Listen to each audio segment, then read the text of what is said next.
So I don't view it as being critical. I think it was an honest assessment of the game.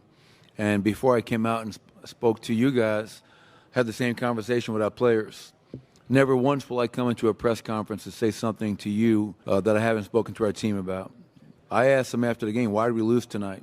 And they told me we didn't play hard enough. They told me we weren't disciplined enough. So it wasn't critical by any nature. It was an honest assessment. We have to learn from game two and use it to our advantage, to your point, Tim. And what I know about our group is for years now, we've handled adversity very well. And I have no doubt that tomorrow night we'll be a much more disciplined, urgent team for 48 minutes.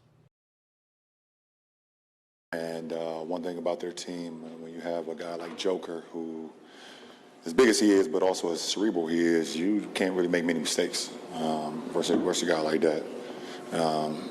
And even when you guard him for one of the best possessions that you think you've guarded him, he puts the ball behind his head, Larry Bird style, and shoots it 50 feet in the air, and it goes in. I think he did it like 4 or 5 times this series. So you do like this to him. I don't get a kick out of making a conference appearance. I've done it a lot, and it's not fun to me to not be able to be a part of getting to the finals. But we'll see. We'll see what happens going forward.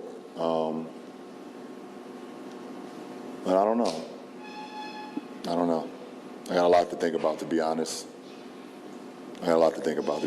And just for me personally, going forward with the game of basketball, got a lot to think about. Appreciate it. That means that the #1 pick in the 2023 NBA draft goes to the San Antonio Spurs.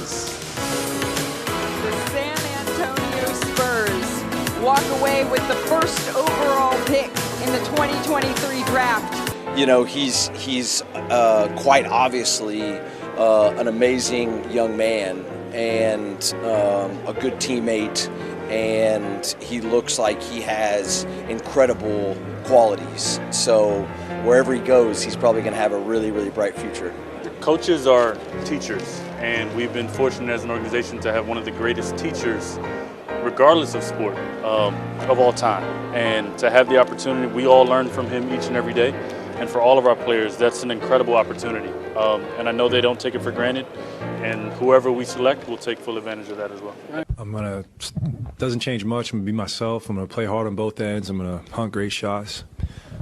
But just from a life standpoint, it's such an incredible experience to play in front of my friends and family. I mean, I would go to Staples as a high school basketball player with my pops, just dreaming of playing on that floor, playing, against the best in the world. Now to be here and be a part of it, I don't lose sight of that perspective of how great this opportunity is.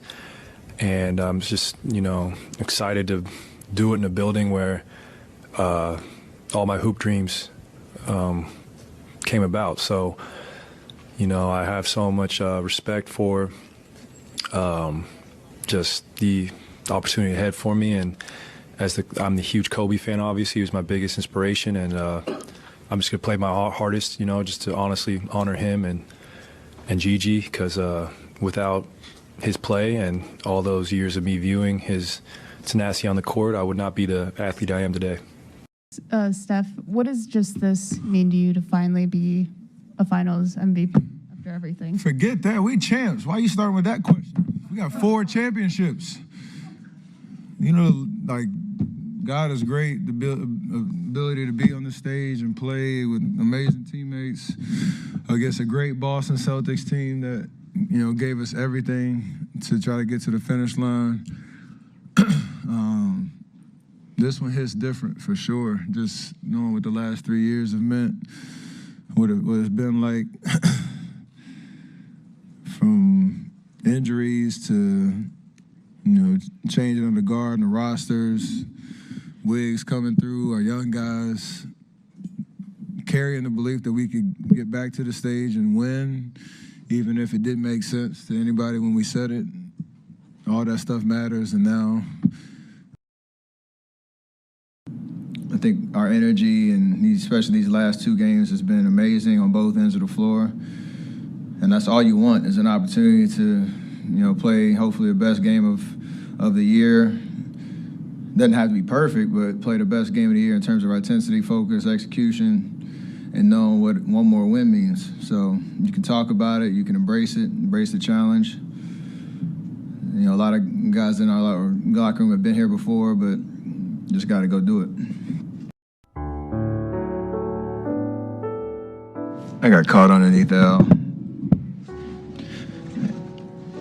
Obviously, be some pain, but I'll be all right. I don't feel like I'll miss a game, though, so take advantage of these next 48 hours to get ready. Figure out how it feels tomorrow and get ready for Friday. On the road, must-win game 4. We had a must-win game after a tough one in game 1, and we got game 2. So the flow, we still feel like we obviously can win the series, and we're gonna come out with the right intensity and focus in game 4. There's always that vibe when you want to play well to win. This isn't the first time I've played terrible. See, I almost did it again. I shot terrible at Staples and came back and had a good game, on the back end. So never worried about my shot ever, even though it's just one game. I don't know if I've had a perfect start like that before, but it was just a good flow from the jump and have fun out there. Steph Curry was just Steph Curry. There's never been anybody like him. Those last 2 threes were ridiculous.